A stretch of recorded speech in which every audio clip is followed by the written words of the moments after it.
Yeah, right. Well, they are high up. Yeah. Well, they're close. They're close to the satellite there. Yeah. Their provider. Well,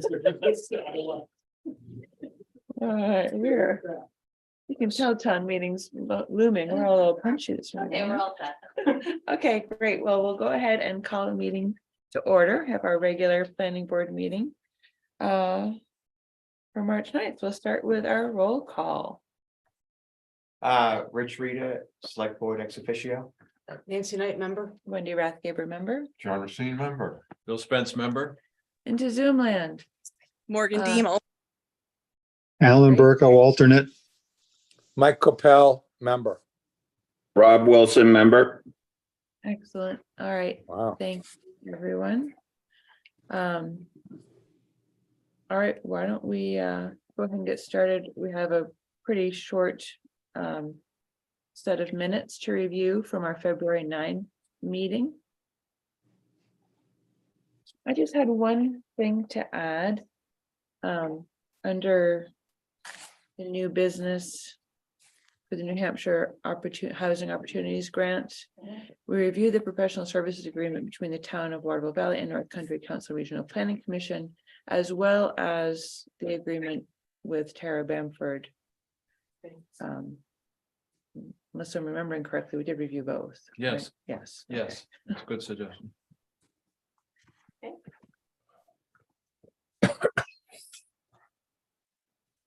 Did anybody have any other? Oh, Bill.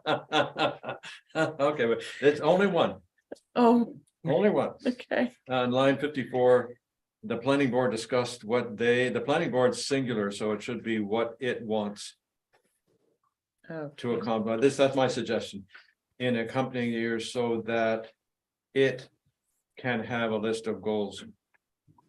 Okay. Awesome. Well, Good catch. I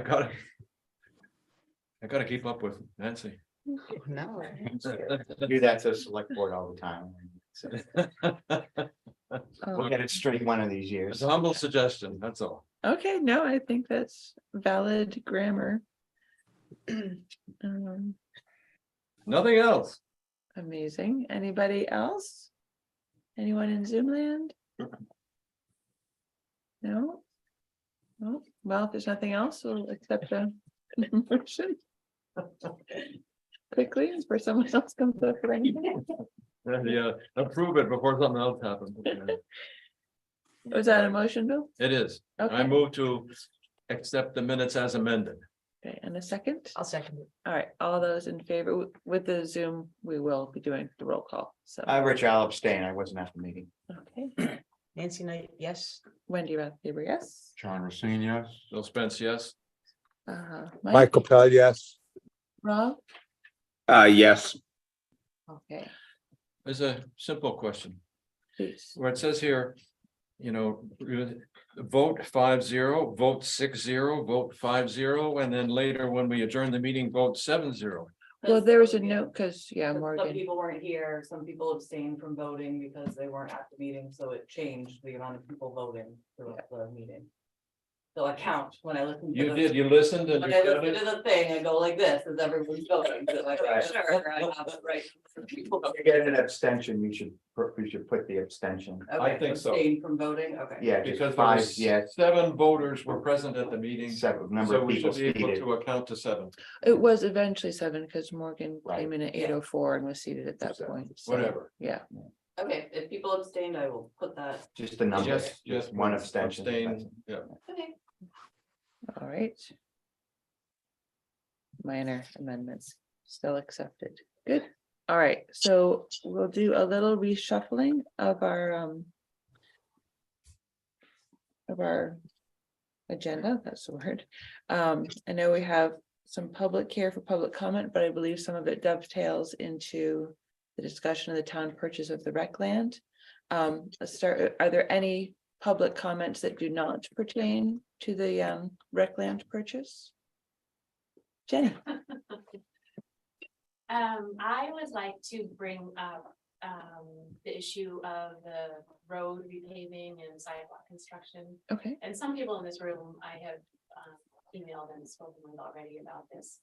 But I wanted to come to the planning board, not really to get your response today, but to have you all sort of take a look at something and maybe get back to me at a later date.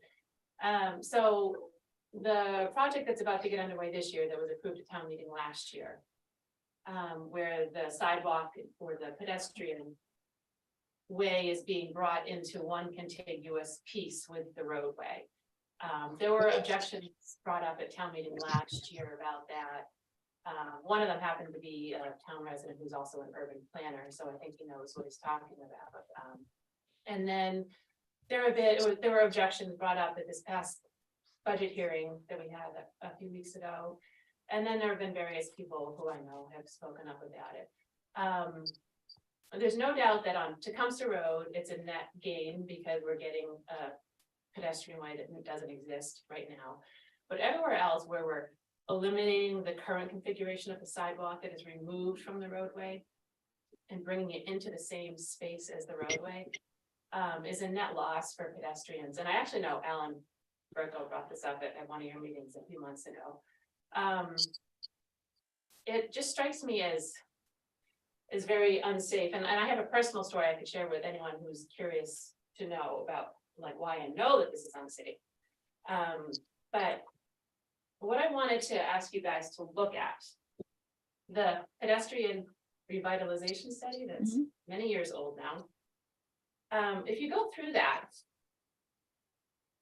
and particularly this piece, which when you print it out, it is way too tiny to even read. It's better to look at it on a computer and you can make it as big as you want. Every single sidewalk or pedestrian way or 8-foot path, whatever you want to call it, is separated from the road by a minimum of a 3-foot landscape strip or a curb. And there's lots of indications in here about using share the road things for bicyclists as opposed to putting bicycles on a sidewalk that might be too narrow to accommodate them.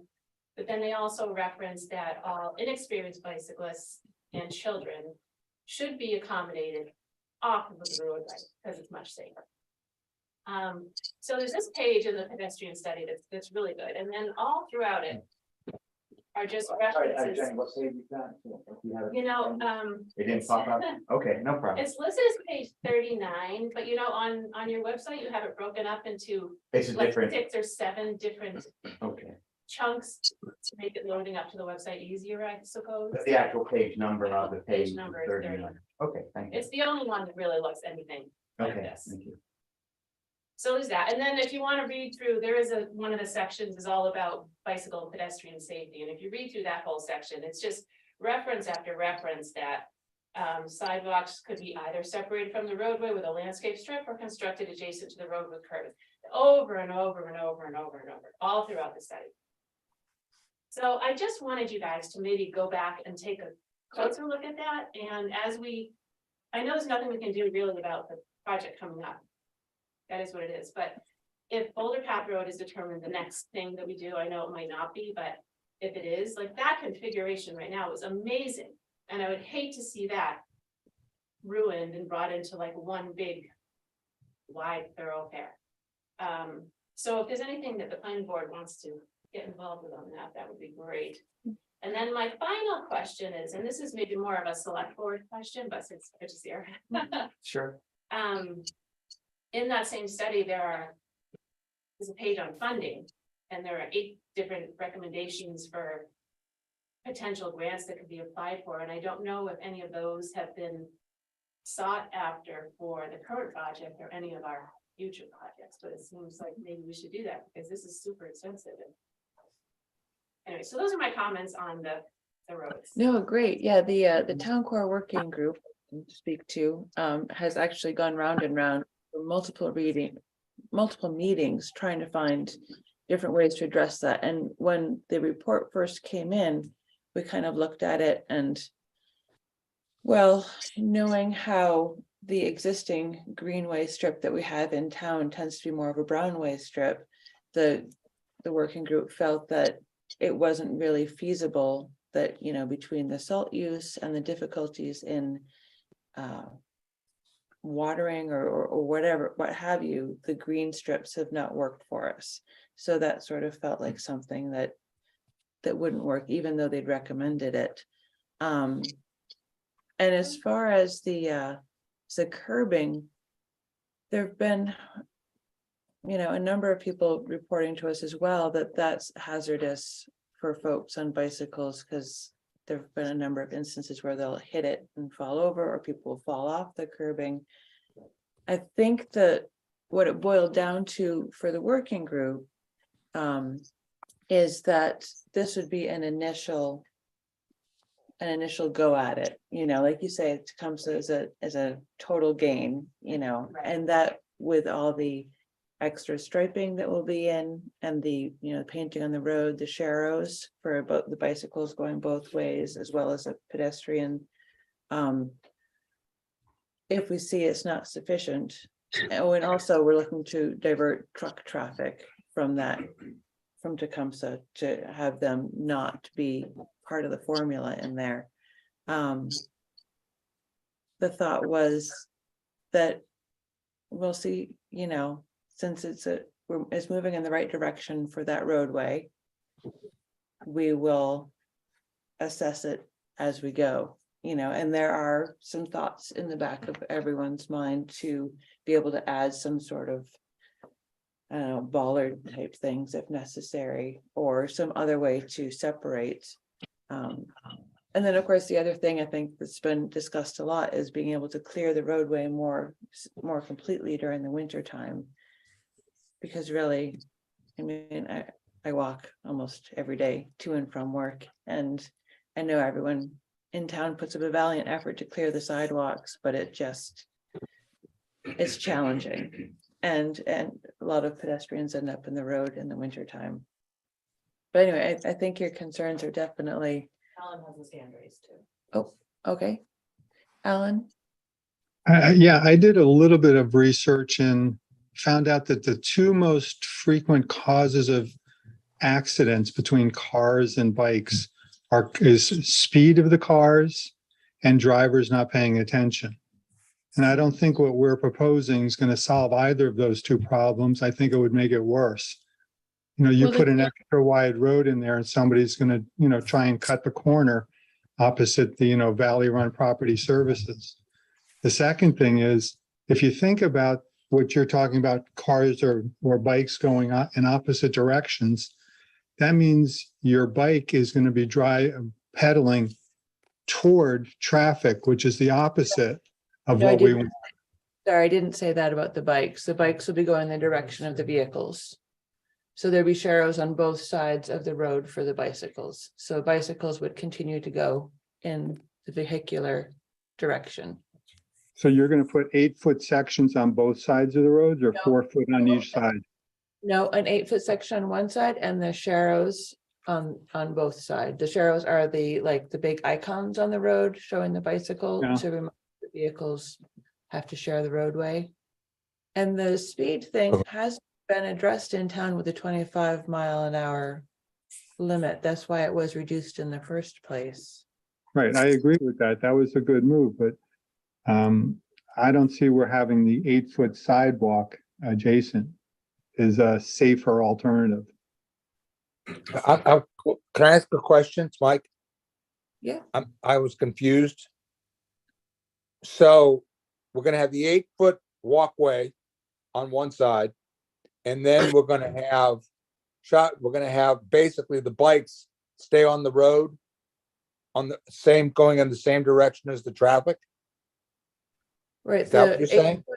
The 8-foot way is meant to be a multi-use pathway with But- both sharrows for the bicycles and pedestrians. So, you get the little pedestrian dudes that you see painted on the side, on the pavement, and the little bicycles that you see on the pavement for one direction. And then bicycles, because we do want bikes to continue to be in the same direction as the cars. So the sharrow would be in the opposite direction on the other side. But still on the road. Yes, Okay. as it is. No, I understand. But yeah, Jenny, I think your concerns are definitely heard, and there are contingency thoughts of how to address that if we see it to be an issue. I don't know, does anyone else? No, I was, Right. So that's the current project that's about to get underway. I understand that that's moving forward and will address problems, if they appear to arise. I'm just hoping that you will listen to those of us who have spoken up about how we just don't think this is the preferred way to get pedestrians safely around town for any future segments of the project. I just, especially Boulder Path Road, which is so perfect right now. And I understand that the green landscape strip, it's impossible to keep green when you have winters like we do and the salt use that we have, but it's not gonna be green, but it's there, dirt or rocks or gravel but it's there, it's there. Are you proposing then separated sidewalks, that is road, green space, as you call it, Mhm. and then a sidewalk beside that? Mhm. So that's like additional land appropriation to make that happen. It's the conditions that are in place right now on Boulder Path Road. Yes, Yeah. but it's not elsewhere. Right, so Jenny, I would just say, very, very quickly that, if the town approves the town meeting, the next step in the, road repair and, repair may not be right, rebuilds on some of these roads, I Yes. think. Project, for 2024, the money we would be approving this, next week will be for 2024. I think certainly we will be discussing, first of all, the select board has to determine which road. We initially thought Boulder Path would be the logical, but given the condition, of Cascade and Snows Mountain because of weather this year, we may be moving to those. And those may be less of an issue because they're not really, arterial, is that the correct road, the only cars going back and forth are people who live or visitors or delivery trucks, so we're less likely to have bicycles than pedestrians. So that may hunt this a bit downstream. And secondly, this select board has certainly heard the comments, and beyond just saying that we've heard you, we have asked the chief Department of Public Safety to look into what we can do with the road we'll be putting in this year to help mitigate these concerns. And they are looking, I don't mean to put you on the spot, Dave, we haven't really talked about it, but in great detail, but you One were of the things, checking these things. one Yeah. of the things that the town core working group said was that Yeah. we were gonna look to take the sidewalk out on Valley Road, Right, but we're gonna leave it. That's- That way. that short how they- strip the- between Windsor Hill and Tecumseh, Yes, where there's a side, from with a sidewalk. Tecumseh Road up to, Basically with Windsor Hill, kind Windsor of, Hill. there's a short stretch there that we were gonna so take we're gonna out. leave that on the right-hand side. Right. Coming into town. Right, So that will provide, and then the shared area, the 8 foot is on the side. The Right. left-hand side as you're coming. right, The side of we'll- the sign. Correct. Yeah. So we'll But that's have two little stretch. ways for pedestrians to walk on. Valley Right. Road. and then we were gonna look at other things that Yeah. could be done. Yeah. Obviously, this is not new, I mean, a lot of towns do this, and so. Yeah. I'm sure there's a rich literature on how to deal with, these sorts of, issues. Yeah, there's various examples. Okay, so we'll see as we go through, the year, what we can do to. I know we won't, completely resolve your concerns for the coming project, and you're right, at this point. It would mean stopping the project completely. Yeah, yeah. But, see, we can do, we can mitigate them somewhat. I know in one of the emails I sent to you guys, I did request. that Nope. possibly the existing sidewalks in place that are currently Yeah, well removed from the roadway, Yeah. so I'm happy to hear that section on Valley Road. yeah, that little strip, and as far as sidewalk, Snows Brook Road, the sidewalk, the existing sidewalk will be taken out as part of Right. this because of the width. but you're talking about the curved, Not the curb stuff, the Right. separated. right, no, I'm talking back on Valley. You're Oh, on talking- Valley. We're talking about leaving the, It's the the- separated one that goes up. up and then by it turns into a curve, Correct, And there's no plan anywhere to To take out remove any sort of sidewalks like along Valley, Right. all the way down to wherever it ends, the village, yeah. Have you spoken to the engineer about these? Yes. We have, and yes. we're gonna, if the project gets approved next Tuesday, then that will be part of design considerations for the rest of it. Depending on which roads we Depending on ultimately, which roads. and we're gonna get, the engineering study is gonna help us make that decision. Thank you. Thank you for coming. Appreciate it, Jenny. All right, any other public issues besides the town purchase of land? All right, so let's jump into our agenda then, and under new business, I'm gonna move the discussion of town purchase of rec land. Map 10323 to the first item. Rich, you had asked that we. Oh, yes, add thank you. that. So the discussion of town purchase, rec land, specifically, it's town map 103. Lot is it 23? So, I just wanted to inform the planning board that, the select board, would like to request the planning board to support it at town meeting for the purchase of this land. The select board has recommended the land be purchased by a unanimous 3-0 vote. And I just wanted to, as I said, raise this with the planning board to see if the planning board would be willing to make a statement or have someone make a statement on its behalf that it is also in support of the purchase of this land. I think we made the same request of the Conservation Committee or Commission, I believe. Yeah. So we're just making the rounds, make sure everyone's on the same page, all the boards, the land use boards. Does Okay. everyone understand what lot we're talking about and Yes. the different issues? Do you need a Involved. spokesperson from the planning board? Well, it depends on what what the planning board Okay, so, decides. Madam Chair, would you like a motion? Well, I just want to make sure that everyone understands, and if there are any questions, they can be answered. There is Can some, I ask a question? I'm Yeah. sorry. Go ahead, Mike. Is it the goal of the select board that this land, and I know the land, I know it well, is basically gonna stay as conservation land, or is it going, or do we have a use for it? so there perhaps two answers come immediately to mind, Mike. First, we have engaged the Conservation Commission about turning a portion of this land, or portions of this land, were the town to acquire it into conservation land. I think that was raised at the Conservation Commission just recently, and I understand Earlier this week.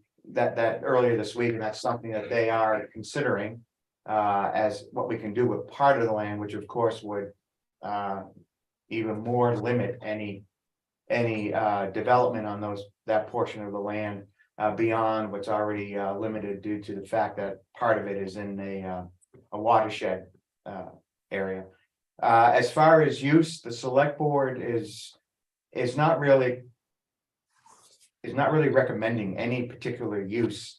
What we're trying to do, what we think is important, is to preserve this parcel of land. It's 13.5 acres. It's used by many people in town, many residents as well as guests.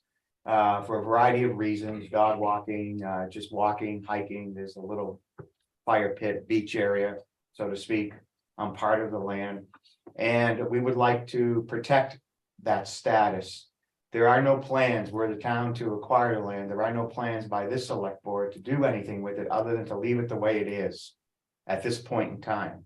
Other select boards in the future can look at other uses if they would like. It would have to go to town meeting for town meeting approval, because presumably any other use would require the expenditure of money, and spending money requires a approval by the for a purpose not previously allowed or not previously approved, requires a town meeting vote. So many people have come forward. I think if you look at the town report, The select board listed some of the uses that it could be put to. But right now, the idea is just to protect it for public use. In the future, a private buyer, a current owner, or if the current owner were to sell it. It is private land, they could. If they wanted to, they can completely shut it off from any public use, so that land would just disappear from public use. They could come in front of the planning board and propose to develop whatever they want to do on that land. There are many uses in rec. Please don't think it's just a dog park or some, a garden or something simple. If you look at the use table in the zoning ordinance, you will see there are many uses, both by right and accessory, that you can put rec land toward. I think we see some of those uses, for example, in the other large parcel of rec land that we have associated with the golf course. So there's a lot you can do with that land, even though it's in a floodplain, and even though there are limitations with it being a watershed. So we would hate to see that part of the town, that 13.5 acres, the last really open part, for given the size of it, for the cost, $227,000 for 13.5 acres. It just seems the select board, it makes a lot of sense defensively to acquire that for public use for the future. And that is my speech. That's a Good very speech. complete answer, I think. Sorry. It's okay. Any other questions or comments about this? Speaking from the Conservation Commission side. We feel like this has come in at the 11th hour. We feel like this probably needs a little more discussion and time's run out. We feel like we've just discovered that there's some nomenclature running around about a previous dump being there, and we're all very concerned about that. The problem is that no matter what we do, if Dave keeps it or sells it to somebody else, Waterville is still responsible if there's any kind of issue on that ground. Why you wouldn't do, if you feel pretty comfortable that it's okay, why you wouldn't do a soil test is beyond us. I agree. I also would like to ask Jenny to speak a little bit, because she's also on the Conservation Commission, about her feelings about it as well, because she's very instrumental on this. Would you want to, could you say a couple of things, how you feel about this? Not to be put on the spot or Yeah, anything. on the spot. I'm sorry, but we're both on the Conservation Commission, so. I will say, well, I don't know if I'm speaking out of line here now, but the vote we took at our most recent meeting was to support a movement to get a portion or all of the land conserved as conservation land with a conservation easement or something, if it were to pass. And we didn't Really, make a motion to support it at town meeting, although we did discuss having a member draft some language and, but we didn't make an official motion and approval to do that. But the decision did come to, certainly, if the Conservation Commission feels comfortable, that's certainly something they could announce at town meeting. Right. That you would support it being turned into a. we would love Yeah. to see the land go to the town, but Mhm. the issue is what's in there. Okay, Why wouldn't you do a soil test? I gotta understand why. the okay, select so board with would- regard to the soil test, obviously, this is very complicated, but let me start by saying that what limited, incomplete, fragmentary, whatever word you'd like to use to describe it, documentation that exists about a landfill or a dump on that land is just that, very limited and fragmentary. And it does say on 2 separate documents and state records that the land some portion of land, we're not even sure where, because the documents themselves are incomplete. It's just, in one document, looks like it was filled out, but with nothing, there are no permit numbers, there's nothing, it's not even look as if it was submitted and approved by anybody, it's just two documents, and there's nothing in town records that show where these documents originated from. But it does list the town of Waterville Valley as the operator of an unlined landfill, one of the documents, and the other one talks about, I forget if they use the word dump or a town dump, and puts Waterville Valley, the town of Waterville Valley as the operator. So with regard to liability, which is one part of your question about the liability and safety, the town is already liable. Right. Maybe. So whether we own the land now or not, if an issue were to arise about a safety issue arise about the land, the town would still have to deal with it, whether or not it was the owner, right? Because we're listed as being the owners of those landfills.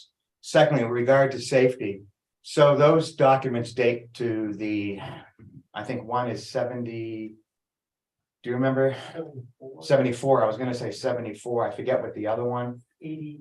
dates to. Something, mid-80s. Mid-80s, and there's never been any issue. We have a well in that area. We used to have a well, right? Well one, which we no longer use, not because of any pollutant or contaminants, it's that it doesn't produce the water that we need. And one of the reasons why we developed well 4 out, off of Livermore Road. But years of use of that well showed no indication that there were any problems with the water that we were using from the well that was located on that land. And that's usually the main concern, right? That whatever was dumped there is leaching into the soil and eventually makes its way to the water table, and then we start drinking it, that sort of thing. There's never been any indication that I'm aware of, anyone on the select board or town is aware of that there has been any issue with regard to health and safety concerns.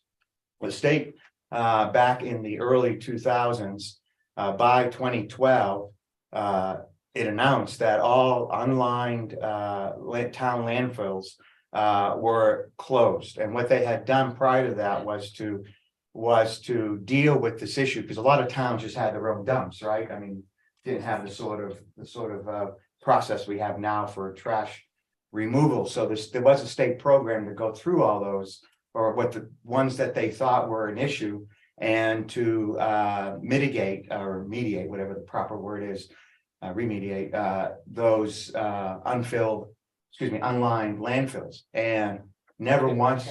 And there's something, and those at the issue, and to be capped, the state had issues with some. The state never approached Waterville Valley about these. Rich, could I interrupt landfills. you for a moment, please? Yeah, sure. The problem is all the questions I've been asking, because we represent Mhm. voters in this town. I'm not talking a personal opinion. But all the questions that people asking, why don't we do a soil test? If you did a soil test and it came out positive or negative, it would relieve a lot of anxiety on people on what to do Well, or what would, not to do. I'm sorry, but Yeah. not to interject. So but why what would wouldn't what would you- we do if it came back positive? And what would the People- plan be? If you would help people to understand whether it's a good soil or a bad soil, there would be a lot more interest in buying that land. Right now, there's a lot of negative interest in buying that land. And it's gonna get voted down if we don't Yeah, come well, up with some kind of answers. yeah, I So mean, again, I feel like it's the 11th hour that we're discussing well, this. just on that point, I think the offer came to the town from the current owner who's considering selling the land. So that the owner gave us almost like a first right of refusal. Look, I'm gonna sell this land. I'd rather go to the town for town public use, as I outlined earlier in my. Yeah, we're So that's why, I'm all that's for why it. it came up. Yep. That's why it came up now. So it wasn't, there isn't a rush on the town side, other than the land is available, and if the town doesn't buy it, someone else will probably buy it, and then we would lose this opportunity. Let somebody else. So, And Rich's point that we're liable to clean it up no matter what, like, so I don't understand your anxiety It's not my anxiety. or it's- anyone's anxiety. We're people we're liable talking no matter to. what. So, We're liable. I'd rather see us buy the land because we would have control over what happens. to it. Right, yeah. so then it's an I would argument. to rather buy see land. that happen, but Yeah. we have to express that to the public, to the All right. voters. How- Yeah. I No, don't think that yeah. point that we're liable no matter what, so we'll do the soil test. You know, but we're liable no matter what, so Yeah. whether we buy But- it or not, we're still liable. there's no sentiment on the excellent select point. board to do a soil test because it doesn't see, there's no need to. You, Well. If. What will we do with the results and the? Wait. Rich, but ser- Rich, I have a question. I'm Mike. sorry, one second, Mike. If, and I totally understand the concern and Mhm. it kind of makes my skin crawl thinking there could be stuff in there and we don't know. Of course, we'd rather know, but what would the series of steps be? And just, and I'm not trying to sound like anti-environmental or anything like that, 'cause I'm, I'm not that way. What would the steps be if the soil test came back positive? Would we have to dig up things and create that impact on somebody else to take this? What, and at what cost? And if somebody else purchases it and does that soil test, then it comes back to the town to have to remediate it. I read a couple of articles that indicate, and this, again, I don't mean to sound like I'm trying to slough off any responsibility on the town's part. But, nature does have a way of helping to reclaim any land that's been damaged. And if everything is contained and safe now, and we do a soil test and it comes back positive, would we do more harm in trying to remediate it? I mean, I'm way behind on the science right now, so I don't know the answer to that, but that's what comes to my mind. I think one simple statement would be, I'd much rather be responsible for cleaning it up under the ownership of the town than having to deal with another private owner. There's a real question here of what, if anything, needs to be cleaned up too. Right, Yes, I Right. think people are, it could be nothing. it could be nothing. I mean, from what we were able to uncover that, it was what. This was used for, the land we were part of it was used for. I think the one thing we're sure of is that the remains of the old Waterville Inn, when it burnt down in '67, was dumped in that area. I just want to make the point that we're not talking about an industrial waste site where some company was, dumping chemicals or making some kind of chemical and, right, and was then using the land, to dump the the results of that production. So I mean, I think Wendy expressed it best. I mean, the land is what it is. There will be town liability. If there is any, I don't know if we want to go down the road of doing a soil test when we've had no indications of any health or safety problems with the land. It's being offered to us. And we're gonna have some liability anyway. So, I mean, that's just the way the select board, I'm speaking for the select board, that's just the way the select board looks at it, that it's, well, understanding that it's still worth purchasing the land so the town can control it for future public use and potentially turn some of it into conservation land. I mean, that is the select board's. I'd rather see it go to the conservation land. And as far as any contamination is concerned, there's a lot of good, healthy growth in that area right now. So I don't think that if there was something really bad there, you would see some stuff that was not growing. right. The spot that Potentially. there is nothing growing, it's been a staging area for a while for different. Right off of West projects. Branch Road, yeah. Yeah, for different projects. I'm sorry, Mike, you had a question? My issue is this. And I go back to the question of should it be tested? And if we're going to do anything with that land, we, the town, are going to do anything with that land, other than leave it fallow, leave it as just conservation land.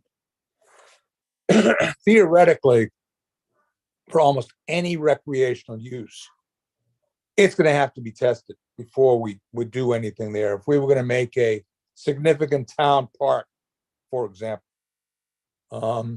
we would probably have to have that land tested before we could do it.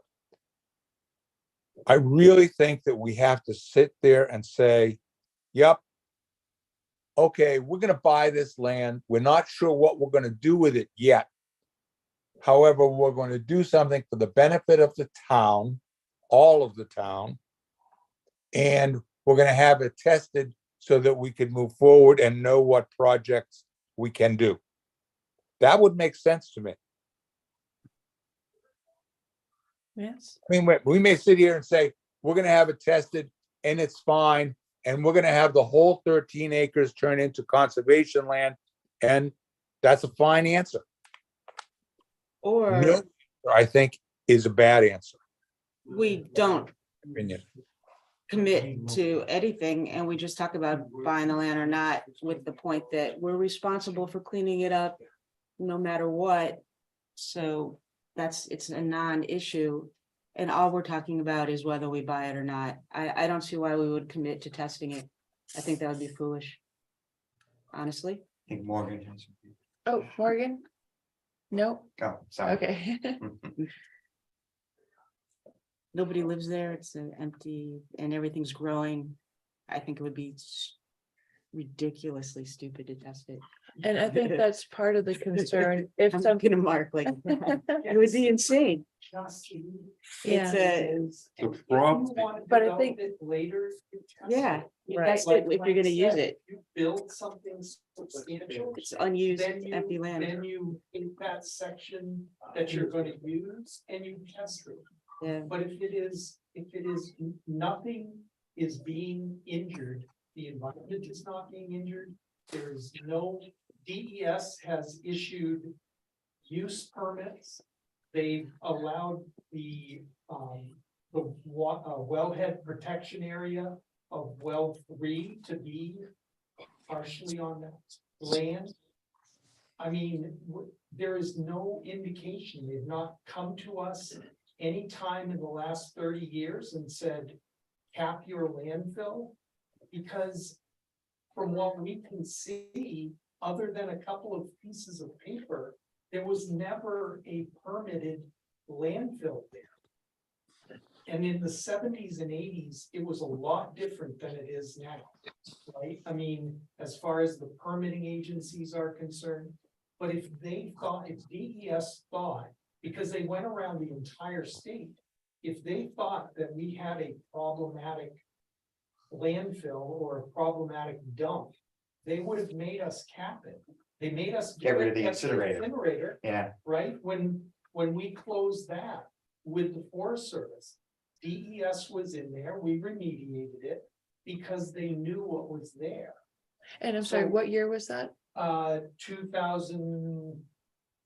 2005, 6. Okay, thank you. Sometime around there. It was actually part of that ramp up where they closed everything across the state that Commissioner Burak talked about in 2012 and said that with the Farmington landfill, when that was closed and capped, that they had finished doing everything across the state. so I don't mean to hijack the whole planning board, so if we can just get back to, so these are the issues. right, It's gonna be up to town. I mean, it's a select board recommendation. We're putting it before the town for a vote, and as I said, it is what it is. We've described it as best we can, and the town will decide whether or not it wants to purchase the land. So the select board would like a support from the planning board at the town meeting for the purchase of the land. So based on all this discussion, does anyone on the board feel comfortable with? David, did you have a? I'm gonna have to leave, but regarding the supposed dump land. My understanding from Bird, who saw the dump, what we're calling the dump. And from talking with Bruce Andrews and Bill Cheney. Bill Cheney worked at the inn when he was 15 years old and worked for the town for quite a year afterwards. That little dump is about the size of a singles tennis court. It was used primarily as a burn dump. And then Bird remembers it as a place where her teenage kids went to smoke cigarettes. The well number one is 30 to 40 feet deep between that little tennis court sized thing and the river. The well has been tested for contamination numerous times. I think the likelihood of there being anything under that dump is very, very slim. And if there were something under the dump, a dump which was used for less than 5 years, I think. That's correct. What would have to happen is that somebody would be asked to plow the 8 feet of gravel that's on top of it out, put down a plastic impermeable covering and replace the 8 feet of gravel. I would have tested the dump myself at some point, but it cost $7,000 to do that. I don't think there's anything there. $7,000 just to, Test, to pay an engineer to test it, I would have paid right, $7,000. not the mediate, not the mediation. If, let's say that somebody had tossed an old car battery in there. And one of the drillings managed to contact that car battery. Now the professional who is doing the testing is required to report it to the state environmental people. And now we're into the inexorable movement of a bureaucracy. I just don't think there's anything there. Final statement. I think the town should have bought that land 5 years ago when it was offered, and they didn't do it. I've been pushing since then in my little way to get that parcel bought by the town to run it as a free and open to the public community park. And free and open to the public, that's a large term, the public, and free, put it up against the tubing concession, which costs $15 to have some adult drag your tube back up to the top of the hill. I know I'm old fashioned, but sledding was not like that in 1965. Sledding was something that the kids did on their own. They went out there and they built jumps and bank turns and dragged their sleds around. And occasionally, just very occasionally, Dad was along with them. Dad's not with him anymore. He's inside the clubhouse paying $15 a glass for whiskey while the adults entertain the kids. Thank you, David. Thank you. All right, so with that, is there a consensus on the planning board to support the purchase? To support allowing the select board to negotiate the purchase of this land? Yes. Not an official vote, just sort of a straw count. I think Yeah, that's- strongly agree here.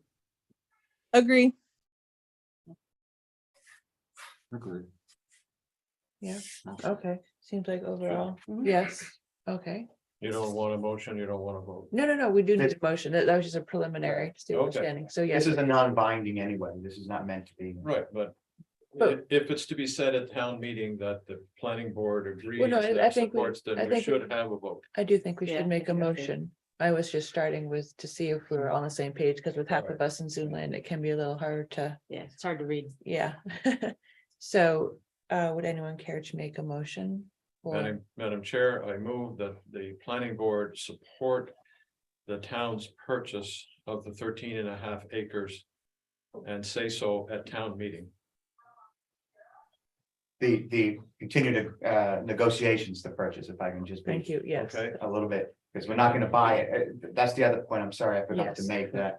If the motion pass, then we will continue the negotiations. And then we will have a public, if we come to an agreement with the current owner, we will then have a public hearing to further discuss what to do at that point before the select board goes ahead and purchases the property.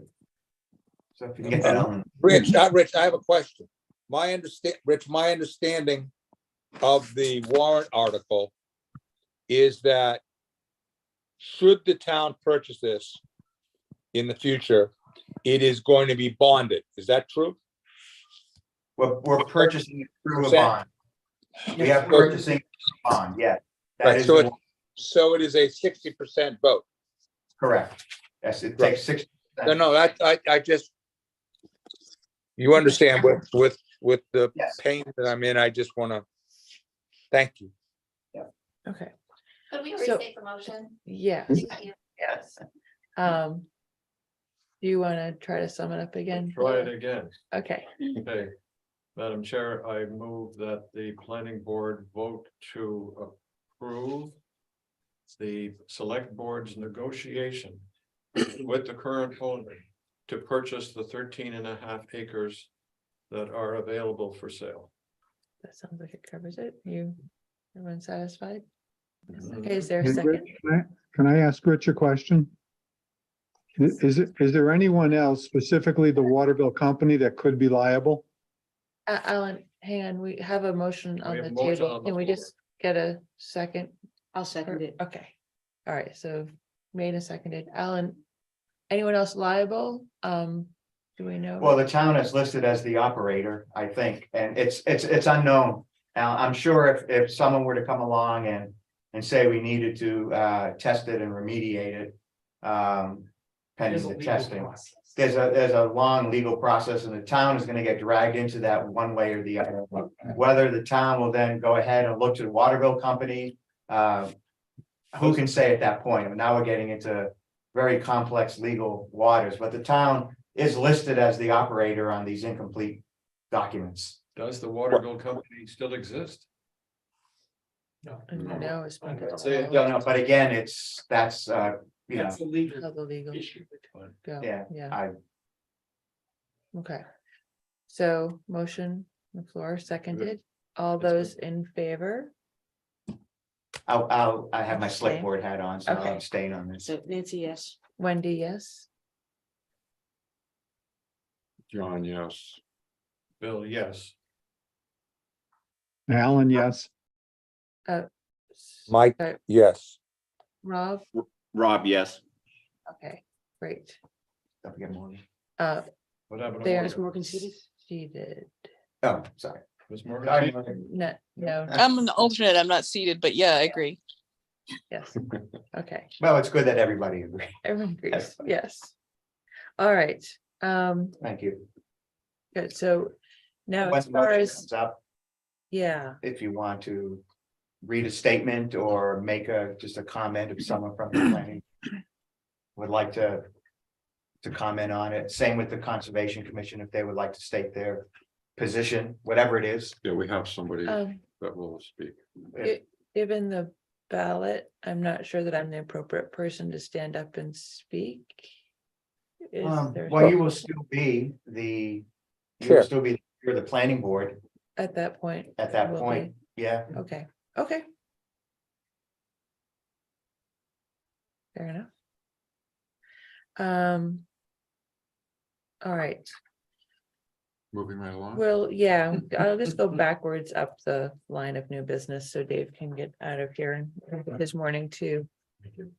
Yeah. Dave, you have the floor. Discuss updating the zoning ordinance should the proposed building permit ordinance pass at the town meeting.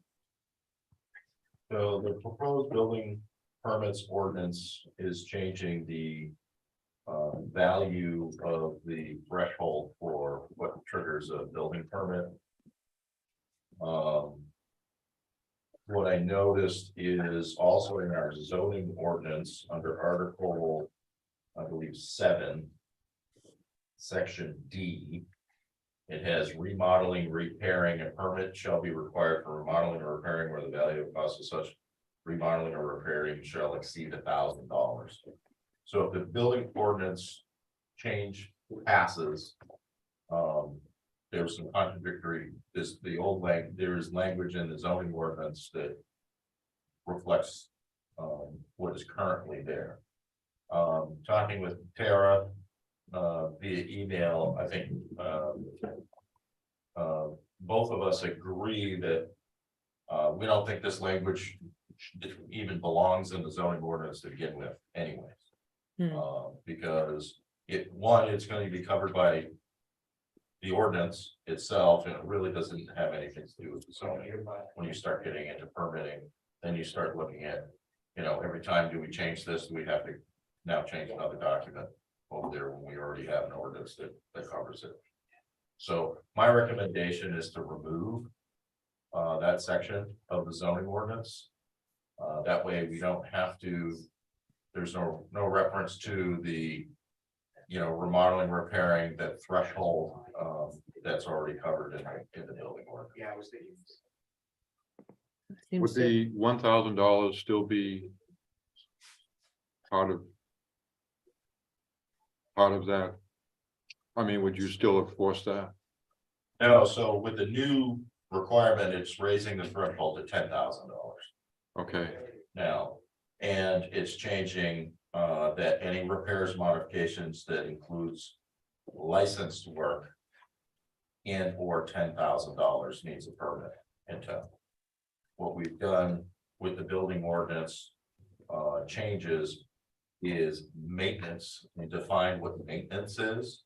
So a person replacing doors, windows, their roof, their deck is rotting, they want to repair their deck with in-kind materials. So asphalt shingles to asphalt shingles, windows and doors, that sort of thing. I see that as maintenance. See the stuff that people regularly do to their homes to maintain the value and maintain their homes. That doesn't require a permit. If they do any projects that require licensed work, so they're moving electrical outlets, plumbing, gas, anything that needs to be inspected, you need a permit. Okay, but I'm also raising that threshold because I think $1,000, we've had $1,000 for.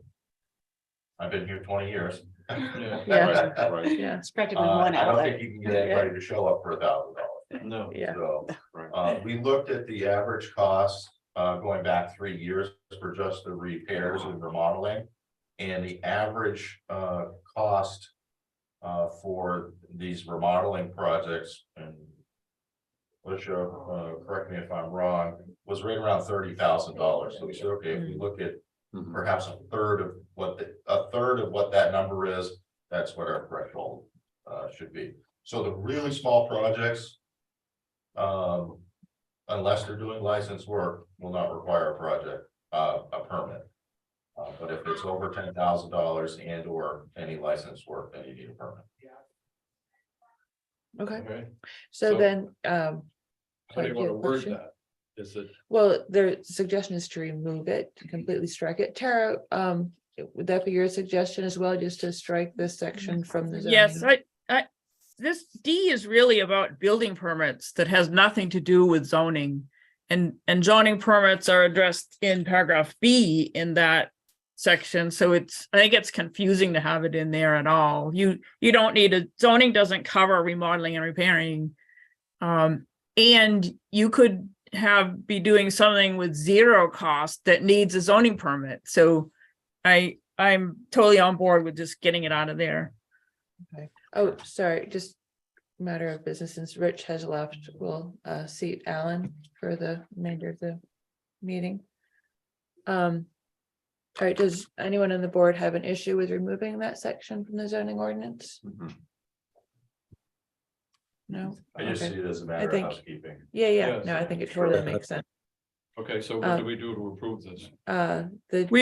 We would put it on our to-do list for next year's zoning amendment. Yeah, because the trick Okay. will be remembering it. Because you really can't vote on a zoning amendment until you've had a public hearing on it. So we'll keep Right. that on our list for the fall. Even if it's and I can't imagine it would be, but if it's defeated at town meeting, I'm thinking we should do this anyway. So it. Well, Yes. Yes. It just prompted when I was looking at the zoning ordinance, I hadn't even realized that language was even in there and realizing that. Yeah, Since yeah. the ordinance change was in there, it would affect. Okay. The language that was in there. Yeah. In the zoning, so. Alicia, the tickler file has kind of fallen off the agenda. Would you mind re-adding a Sure. tickler and putting that in there? So we have, So we don't forget. yeah, now that we forget anything. Okay. Good. Thank you, Dave. Thank you. Chief, Okay. just a personal comment, as being a previous remodeler, I really appreciate what you're doing to the whole system. Thank you. I appreciate it. Yeah. Thank you. All right. Should make my job easy. All right. So our next item under new business is to discuss reappointment of members and vacancies. Now, just to clarify, because there's a little confusion, the select board does appoint all of us. So any discussion that we have here as far as who would be a full member versus an alternate, that is not really our decision. That's the select board's decision. We all have our 3-year terms. Certain people are up every year. I'm up this year, as is John, for reseating with, since I'm on the ballot for select board, the thought is I'll probably be elected, I guess, since there's nobody else. Hopefully, Yeah. hopefully, I have no opposition, but Which would, it's a by little acclamation. well, it's a little confusing in the town report because it does still show Bill Larson as one of our alternates. Of course, he had been removed from the board, so we do currently have 2 alternate positions open. And if I'm elected, there'd be a full member position open. Those are appointments that the select board will make.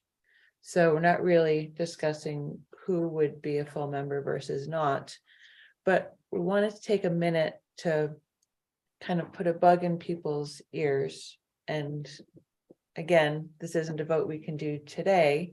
This is something that will come up in April, when in theory I won't be here.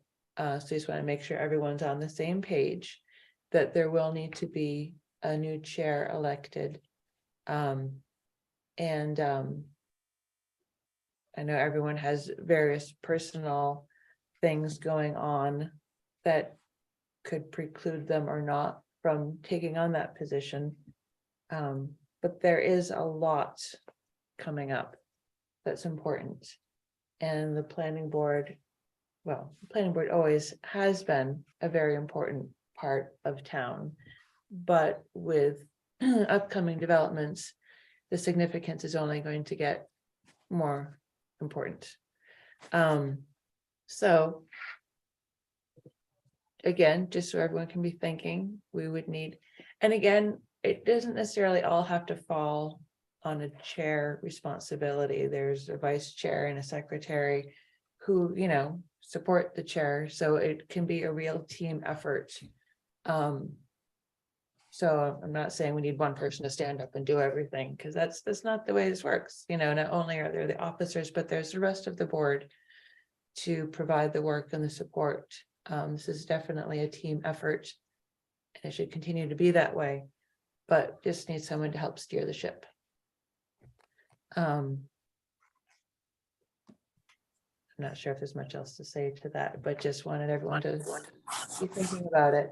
There are, I believe, Mark, I don't know if anyone submitted their names to the select board. I think there are a couple of people in town who have expressed interest in joining. Which would definitely help. You mean new people? New people Awesome. joining, yes. Yeah, recruits. Have they yes. Been sitting in to like get a I'm sorry, I waiver for don't the. remember the names right off the top of my head. Wendy, I know out of order and premature, but can we thank you for everything that you, assuming, this is a big assumption, assuming assuming you are voted in, and you will have my vote, assuming I can get there. Assuming that you are there and unfortunately leaving us, I wish to thank you for everything that you have done. Well, Well, thanks, Mike. All right, thank you. Here, Very nice. There. Mark has informed me that if I don't win, I probably shouldn't be chair anyway.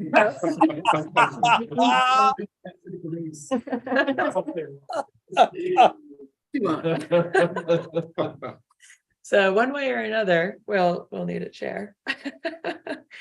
But thank you, Mike. At any rate, thank you, Wendy. All right, well, thank you all. Again, it's a team effort, and I've certainly not been doing it alone, not only with the members of the board, but with the administration team, with Mark and Steve and Alicia, and of course, Tara. There is a lot of support for anyone in this position. So that's greatly appreciated. Not sure there's much else to say regarding that. But again, just everyone be ready to figure out what you're going to do in April.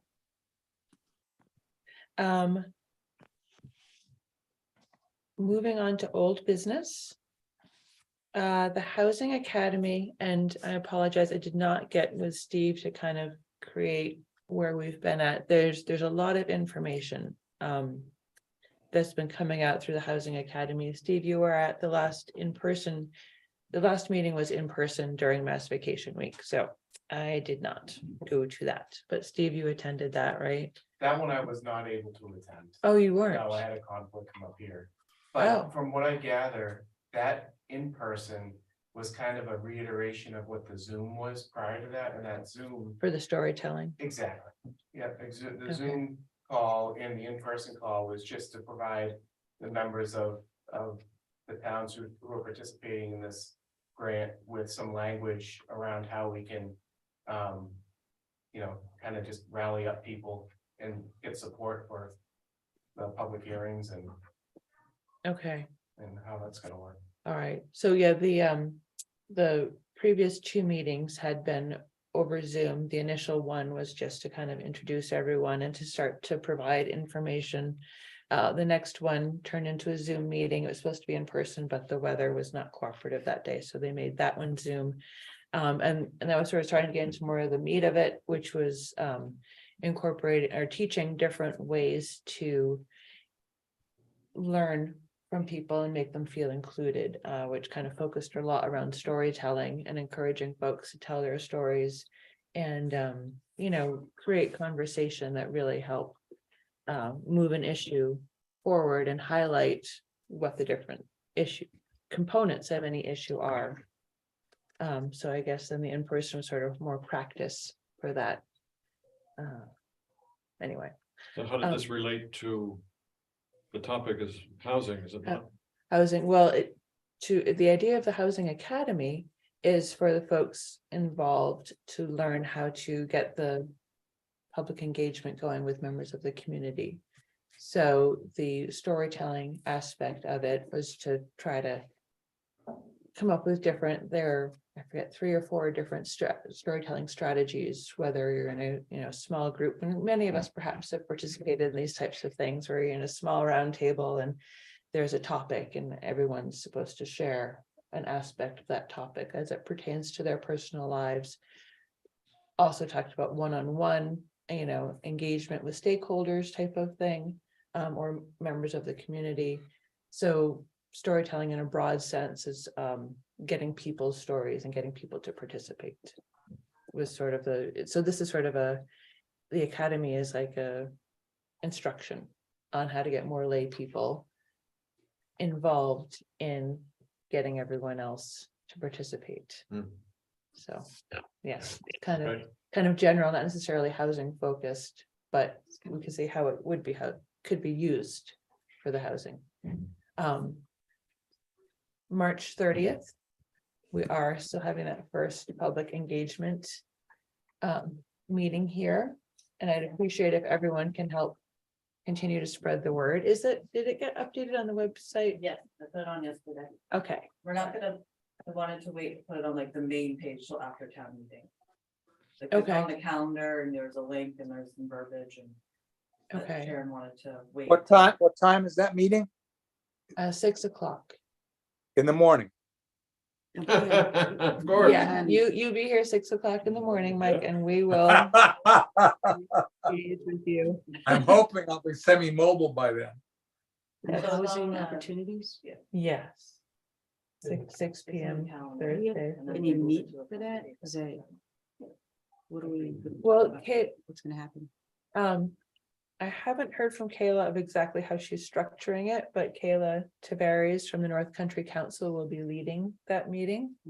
Okay. Tara, I don't know if you've discussed with her how to move that meeting, how that meeting will be structured. Yeah, so how we're gonna do these,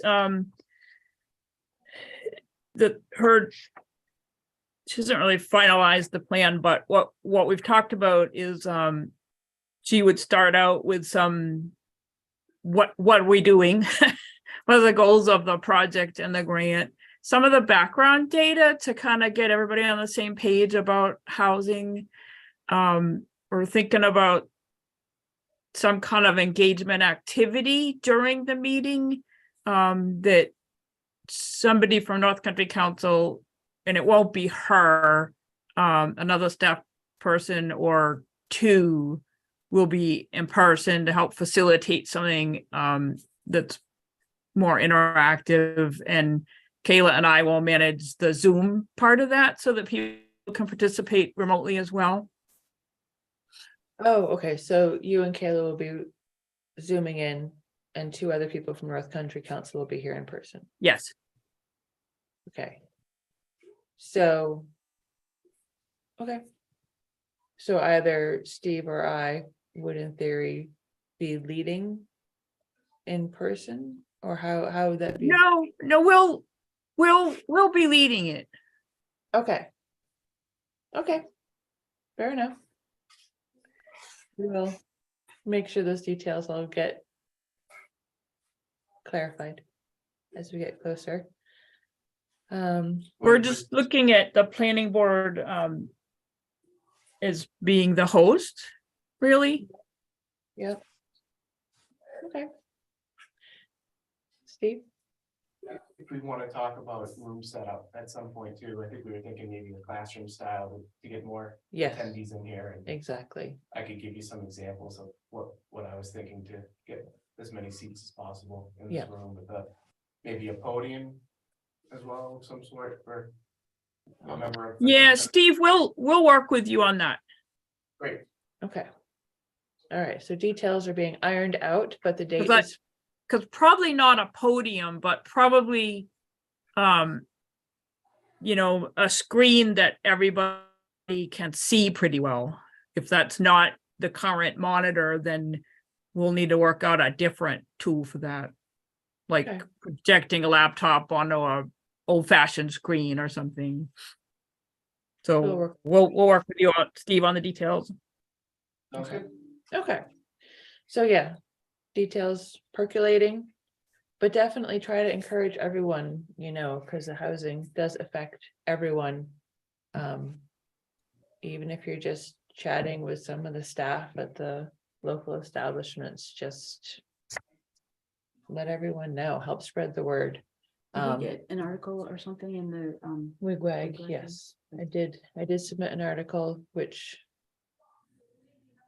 ran in the March. March, it's yes, in I'm trying to remember if I read it, I think I read it, Yeah. the March It is. Wigwag. I didn't catch last Yeah. week. It's already there. Yeah, so it is there.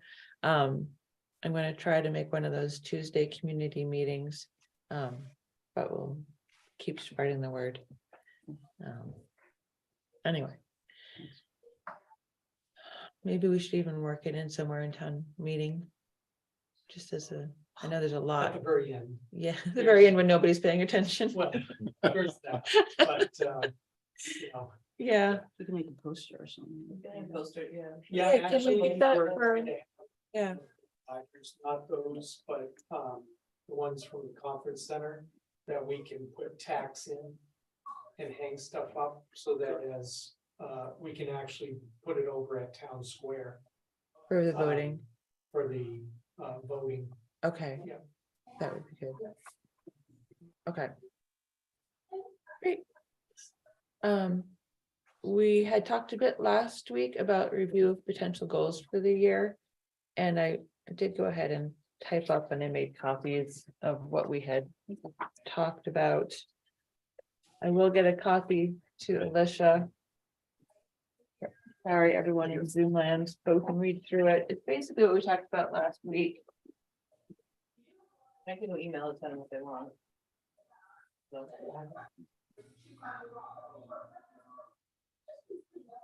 you guys want a copy emailed? I can send it out real quick. In Zoom land. Would that be easier than just Say hearing yes. verbally? Do it. Guys, I would, yeah. Thank you, Alicia. Sorry to put you on the spot. But again, it's really what we talked about last month and just. My thought was if everyone agrees with these different ideas or perhaps want to highlight different ones, it could be a continuation of the tickler file. Should we add it on?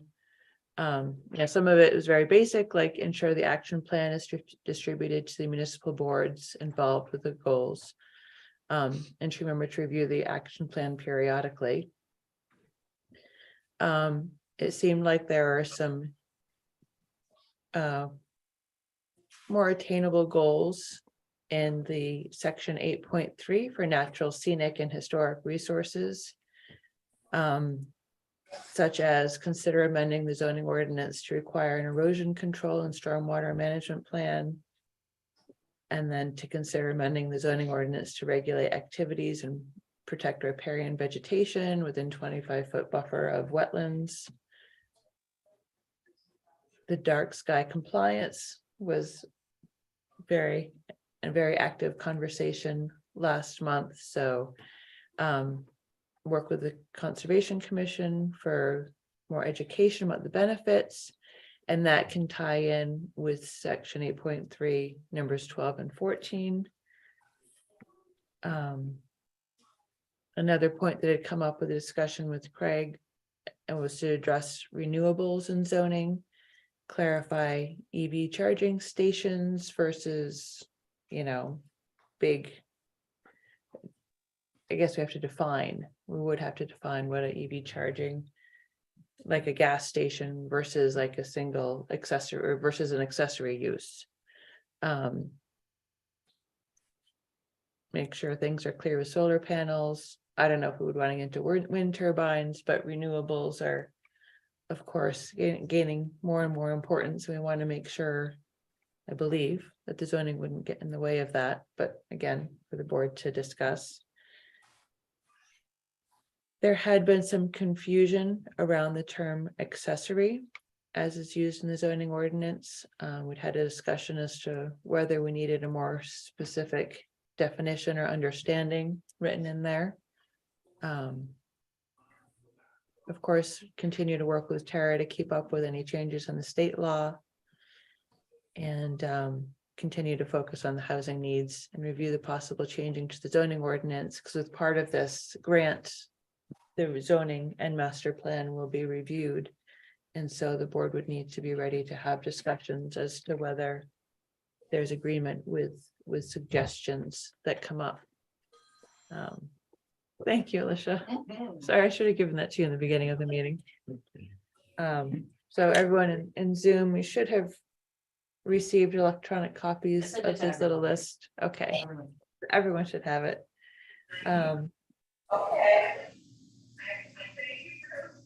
Anyway, so just a humble suggestion of what could be on the tickler list for going forward. Of course, it's not saying that absolutely everything would be addressed and finished within this year, because as we all know, things happen and come up. And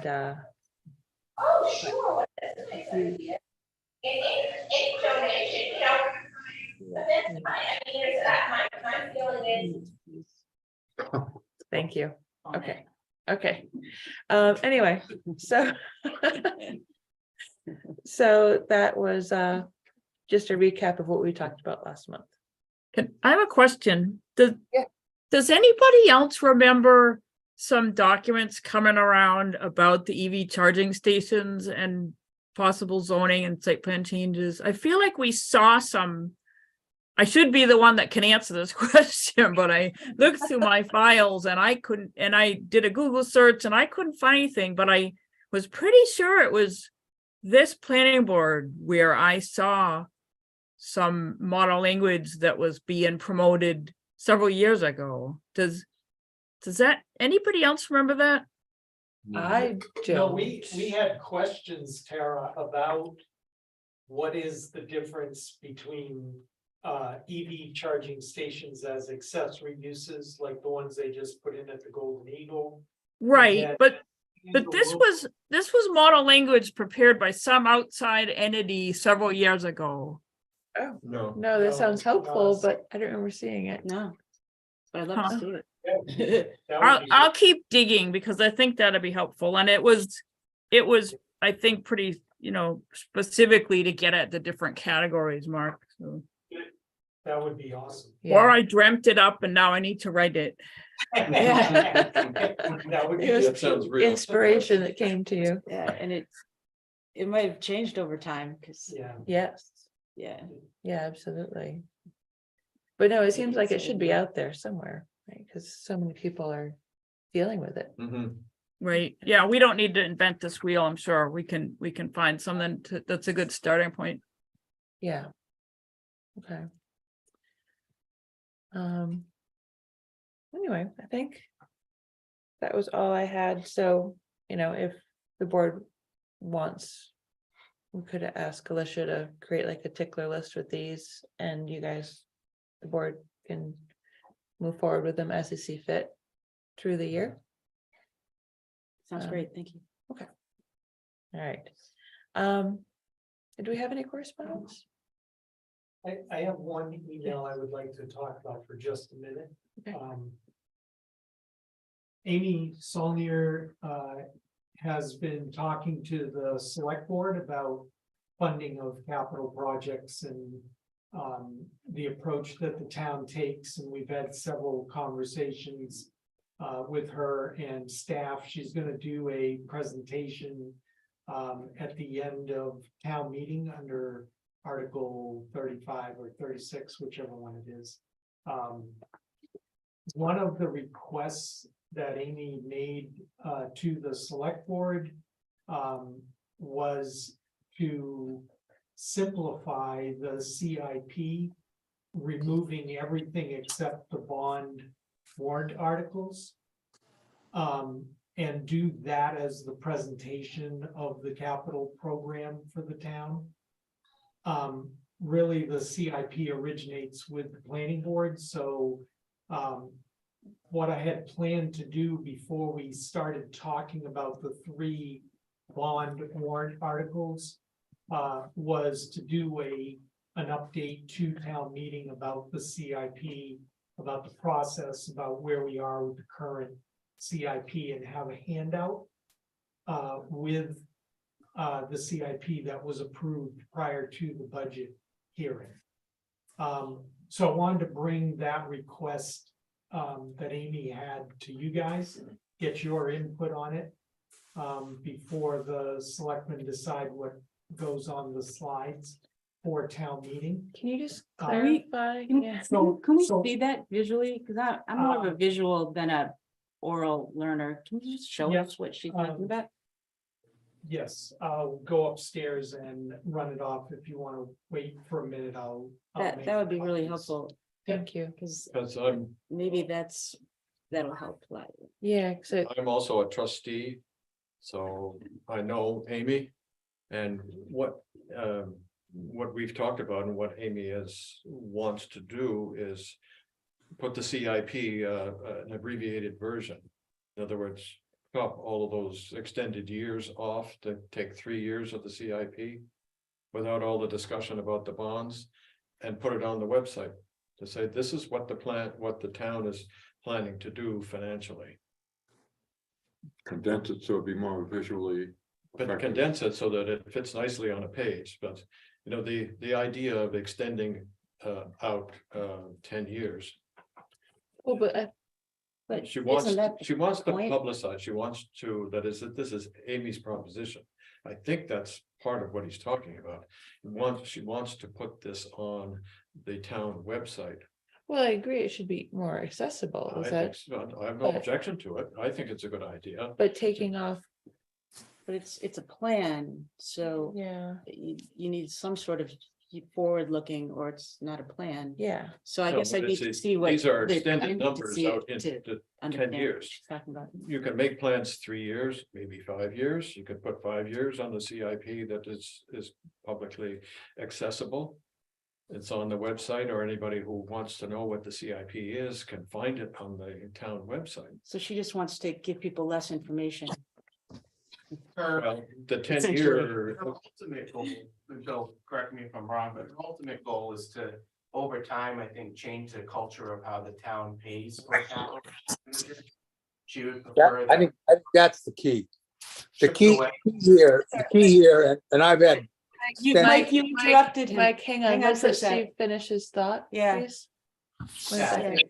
I think her desire is to change the culture and promote that the town, rather than taking out large loans to pay for a big capital expense, to contribute over time to capital reserves that ultimately accrue interest. And she's just been doing some research throughout other communities and how they spend their capital reserves, and looking at other towns near us and learning that a lot of our other communities have big, large amounts of sums in these capital reserves accounts, whereas we historically have not.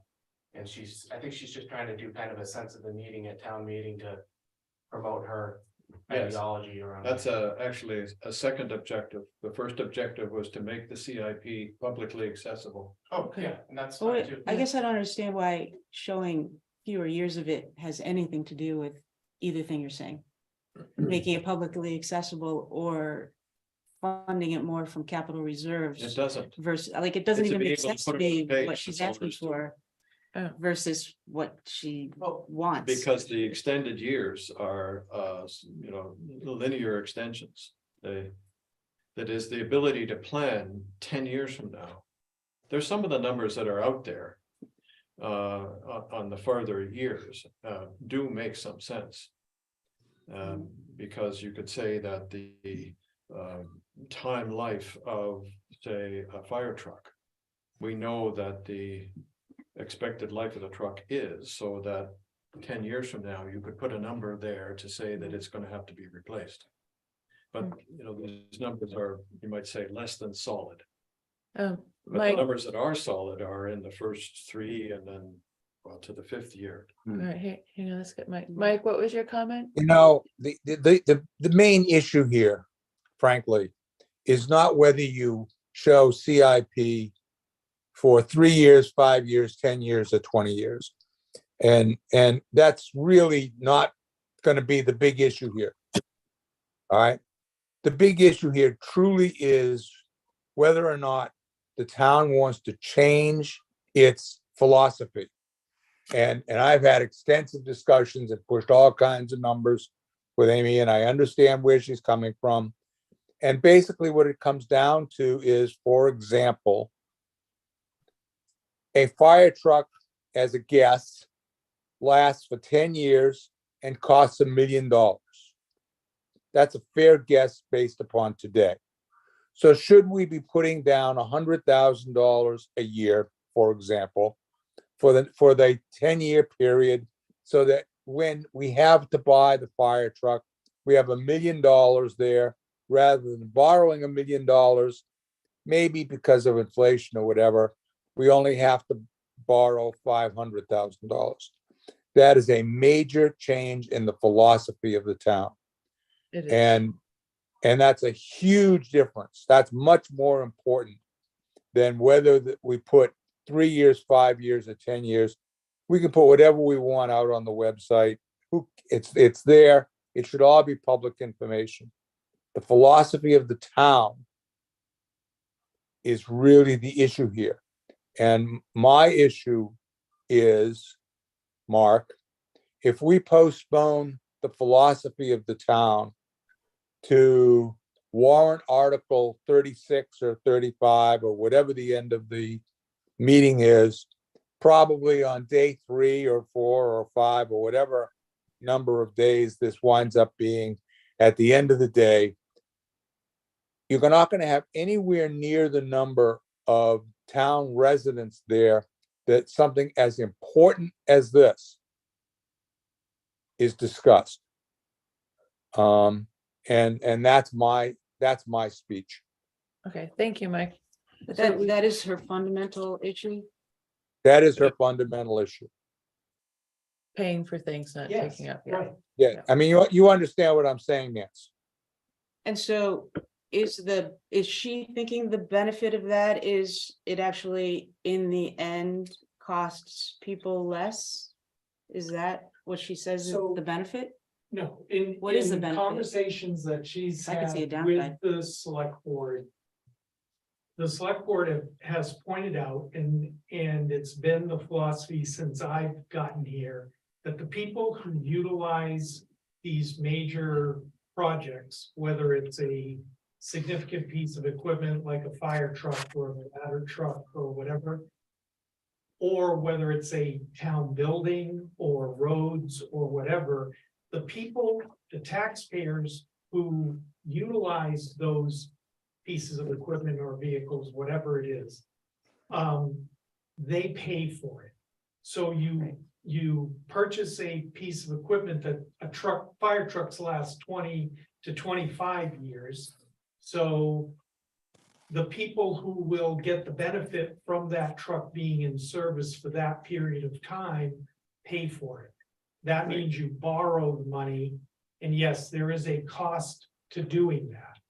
For the past 20 years, that cost has been very low, right?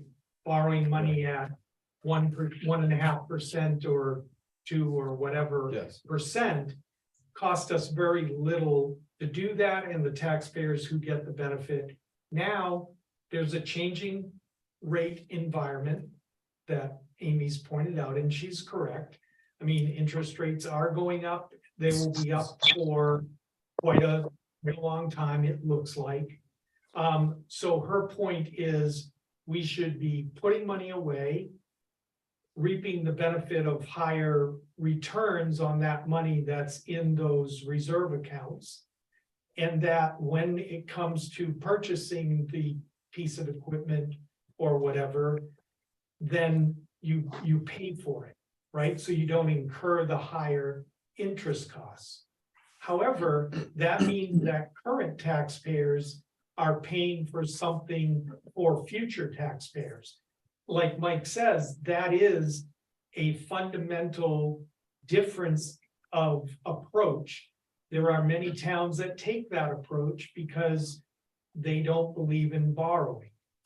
However, here in Waterville Valley, our approach has been to borrow at the lower cost and have the people who benefit from it pay for it. So I think that is the discussion that we need to have. What way does the town want to go? There's a second part to it. Because it is such a fundamental change, and because of the treatment plant and the other very large projects that we're involved in right now, the second part of the discussion is, when do you start making that change? Right. Because we're looking at significant tax rate increases coming up because of the debt service that we're projecting in the CIP, plus paying for all of the other things that Amy's example here eliminates. There's $2.5 million in the full CIP of cash items, right? That the 1 year payment Mhm. items. I really don't think it's fair to taxpayers to show them this Yeah, simplified one when it's really this. yeah. You know, but that's my personal opinion, and that's what I was asking for your input on. Like, do we show them the whole thing, or do we show them the simplified? one? Okay, as a member of the CIP, Yeah, I think you should show them the entire okay, spread of numbers, including the bond Right. depreciations. and then. and Yeah, then- I'd agree too, Bill. Insulted. Yeah, Okay. To see Okay, something so, simplified. so that's fine. I'll go back and have that conversation with Amy. If, what does the rest of the board, that was 2 members. yes, I agree. that- Show them that- I everything. agree. I agree. All right. But Mark, you understand my concern with putting this off to the, I mean, as you Well- said, it is a fundamental change in the town philosophy. And I think the more people that are involved in that, and I'm not saying what I agree or disagree, what I think personally is irrelevant. It is a huge discussion. It's a huge philosophy of the town. Putting it off to the end, we all know that what's going to be, how many people are going to be around for how many days at the end. That's Well, all. Okay, but what I had envisioned, and I'm sorry I missed that part of the conversation, but what I had envisioned was to have Amy present her thoughts, okay? I don't think that this is just this town meeting's discussion. Right. I think that what we should do is introduce it here.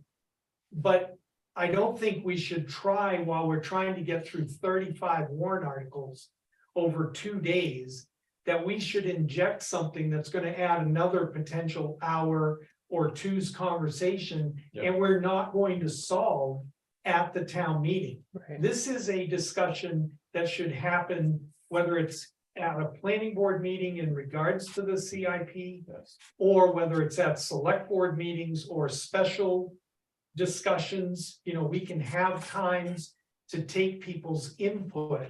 I think we just get it out there to start the conversation. Yeah, it's gonna take a long time It's for this gonna to take- bubble up. Exactly, and we need everybody's input into it, especially about when to make the change.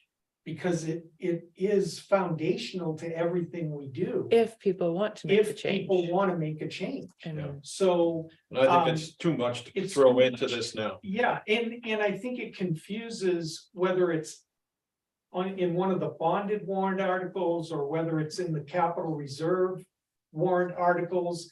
I think it adds confusion to the discussion and gets us away from the point of Yeah, what that warrant article is. I think we just have to get through this town meeting. it's something that we need to hold separate meetings for. Absolutely, yeah. And I mean, in a sense, it's a noble thing, right? Because you can run the numbers and see, okay, well, in the future, if the interest rates are X, this is how much we would save if we started collecting money now versus how much it would Exactly. cost. Yeah. So people will know for the future, but it's just too much. You can't do it by next week. Right. And it's just too big a topic. and I What- could see it what- something like a Can I fire just truck. hop in 1 second? Yep. What Nancy just said is exactly the purpose of the CIP. Exactly. Yeah. Yes, right. And this is a fundamental question that we need to have the discussion on. I'm not saying that we don't have the discussion, but I think it's too much to try to get it into a meaningful portion of this town meeting that's already set. Yeah, I mean, So she's talking about warrant CIP articles are- hypotheticals Yeah. that it's insane to bring it to to town meeting. It just doesn't even make sense. Well, I think it's good to introduce the concept, and because we are in such a changing financial climate right now. Yeah, I mean, it's think a good what she's point. Saying, it's a good point, Yeah, and I think it's something that we need to look at going Yes. forward. I agree. And we shouldn't do another CIP without having these conversations. Right. But I don't think we should give it short shrift by trying to squeeze it exactly. into an already 3-hour meeting where other things need to get done. Well, Yeah. another part 1 3-hour meeting and a part 2 3-hour. meeting. Look, if we So- just get past the Yeah, 40 that's million, right. we'll have accomplished a great deal. Exactly. Yeah. So can we let Amy and let Amy make her presentation and the select board or the planning board or me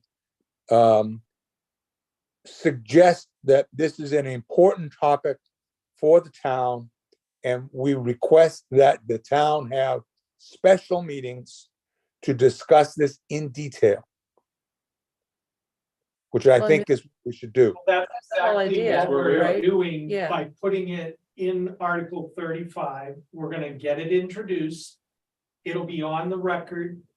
And we can make those comments that the planning board has heard her concerns. And we're gonna incorporate that into the discussion Yeah. moving forward. So. Okay. I agree with you, Mike, but I really do think that it should be at the end. And. Okay, we should- We'll take it. you know me, And we- I want to make sure that We're gonna it go is, Figure this and then, now. yeah, Not possible. No, and then I think It's that a good she'll be- idea. I think Amy will be okay with It's that. wise. I'll talk to her and we'll go over it with her about why we want to do it, but. But let her know that people have heard her, the select board is Yeah. the same, feels the same way as what you guys are saying.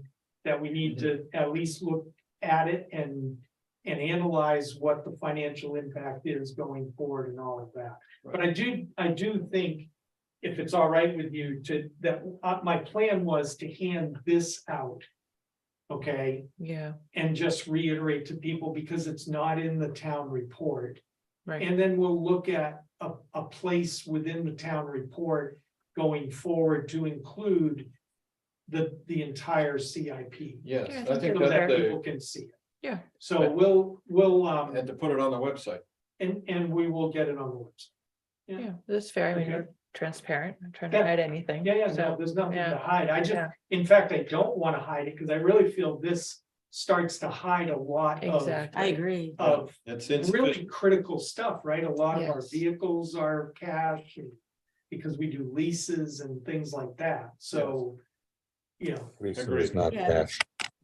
But it is also worth saying that, you know, every year at the CIP meetings, we talk about whether or not we should be borrowing or saving. exactly, Yeah. It's not as if it's ignored topic, Okay. but it just, up until recently, right? it has always made sense to borrow. But For if some interest reason. rates go from 1% to 6% in a period of months. Yeah, Well, then- how much of an increase in percentage will it be for the bond bank? well, we wherever don't, get- we don't know. You don't know. So. Okay, And that's, especially for the $37 million, we're talking about 2027 before we Yeah. borrow the money.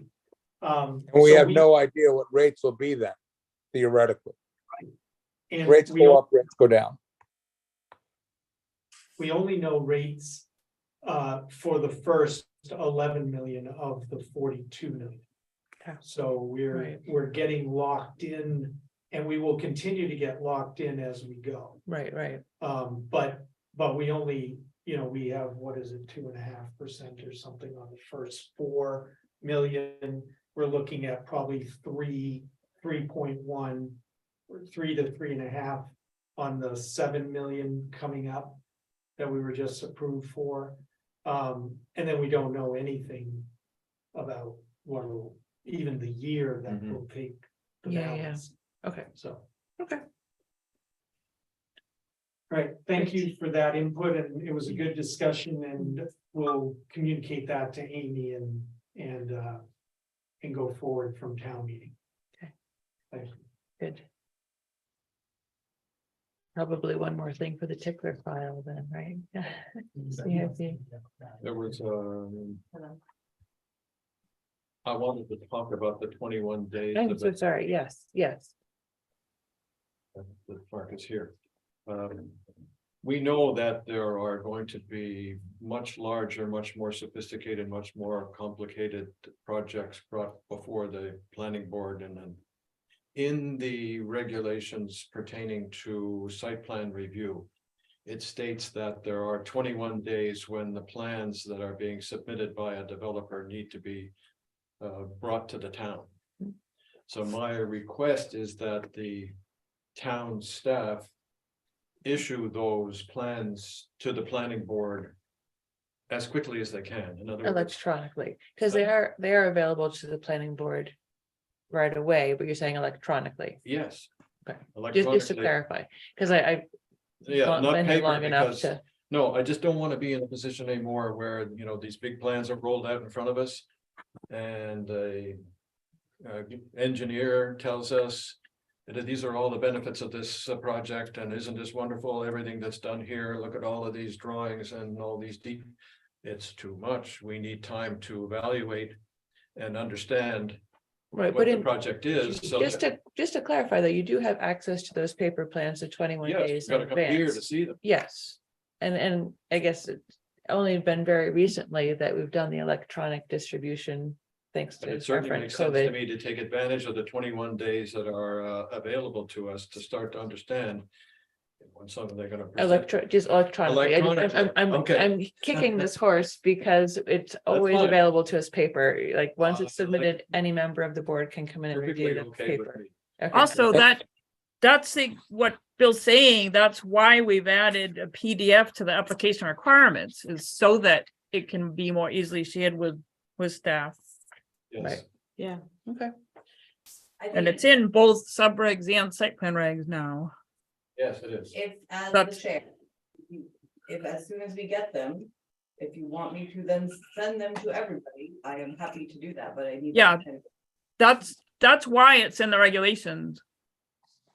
so that But wait, shouldn't they be submitted also as a PDF? You don't They- have to, they are. so okay, that's- you don't have to Yeah, now it- convert them. No. No, that's what I'm saying, that the regulations require them to provide everything as a PDF. And the reason we put that in the regulations is so that it can be easily shared with all the board members to consider before the meeting. So that we have like couple of weeks anyway. To talk about it and to. Well, you should have 21 days. Talk about it. No, yeah, more than two people talk about it. Well, we do. When an application's been submitted, you can't talk We about can't it. talk about it. About it outside this. So I am happy to do whatever the board would like me to do.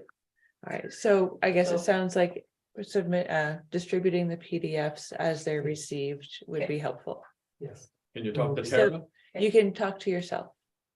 No. Me, I'm myself, in and the habit I of doing that. can- I have good conversations with them. Can we talk to Tara? I think clarifying questions are fine. I often answer that sort of thing for the individual members in the towns I work for.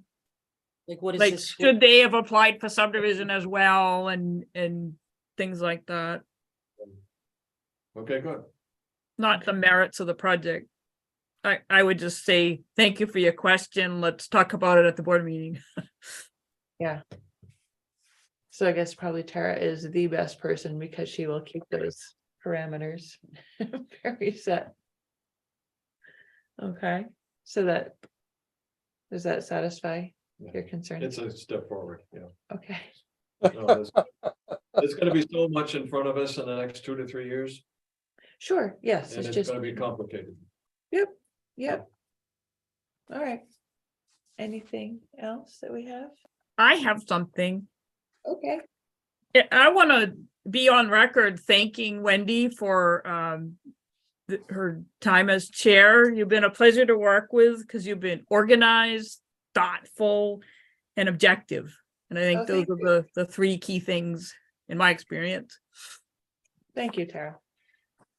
Honestly, without your guidance, things would have gone a lot differently, I believe. So really appreciate your help with everything. That is my job. So, yes, and it's greatly appreciated. Yes, All right. I would second that. Yes, we're second that one. All right, so calendar review. So we have our public engagement meeting on March 30th, 6 o'clock. Right here. And then our next, of course, town meeting before that on the 14th. Perhaps additional dates, but on the 14th. And then our next regular meeting, Thursday, April 13th. 8 o'clock. If there isn't anything else, Madam Chair, yeah. do we no longer do town core and conservation? Oh my Did it come off? gosh, they came off. I I'm noticed that so already. sorry. I'm just completely on autopilot with the agenda. You're excited to leave. Yeah, No. you gotta get those back on. Okay. Yeah, I don't know how that even happened. Yeah, town core working group, we already started holding steady.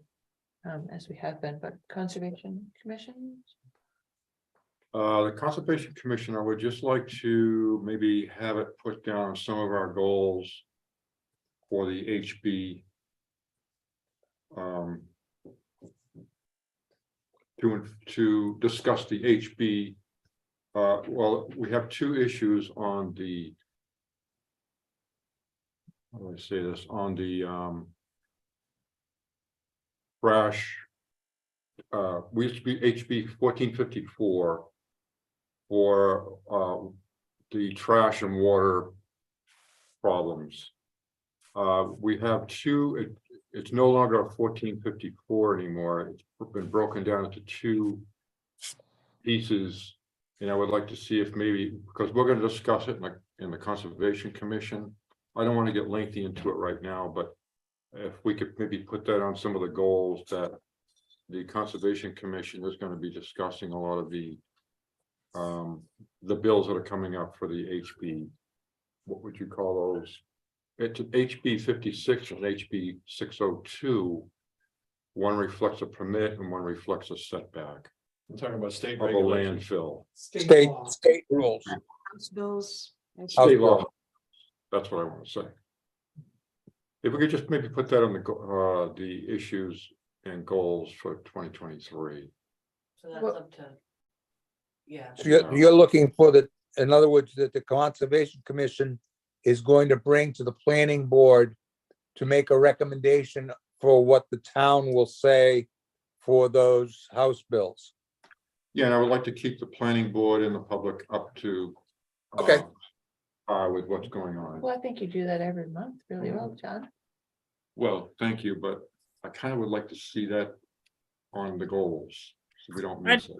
If I could just, so a caution that always comes out of the municipal association attorneys is about town boards having anything to do that looks like lobbying in regard to state laws, because if your staff even makes copies of material or spends 5 minutes emailing it out, you've spent town funds lobbying, and that's illegal. So you want to be really cautious about activities to influence state law. Yeah, so maybe continue having the conservation commission stay on top of things and And just then report you to come me. here and Okay. keep us informed, That sounds fine, right? sure.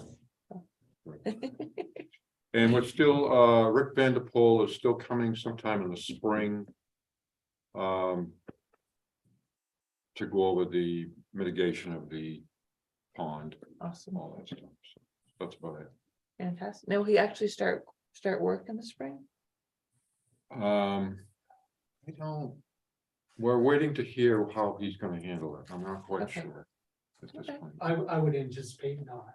Okay, I think it's By the time another- we get Forest Service permitting, it probably will be next spring. Yeah, okay, another year. probably. so that's exciting, But it's continuing to make its way through the Forest Service. okay. Great, Okay, thank you, Thanks. John, Yeah. sorry, I totally missed that, wasn't there. All right, now have we covered everything? yes, we. If so, Madam Chair. yes, Mr. Spence, I move that we adjourn this meeting. do we have a second? I'll second it. All right, all those in favor? Nancy, yes? Wayne, yes, John, I. Bill Spence, yes. Michael Pell, yes. Rob, Rob, yes. Alan? Alan, yes. All right, thank you so much, everybody. Have a great day, enjoy the sunshine. Gosh, beautiful. Okay, guys, off to surgery. Thank you. Good luck, Mike. Yes, good luck. Bye-bye. Wrigley. You No.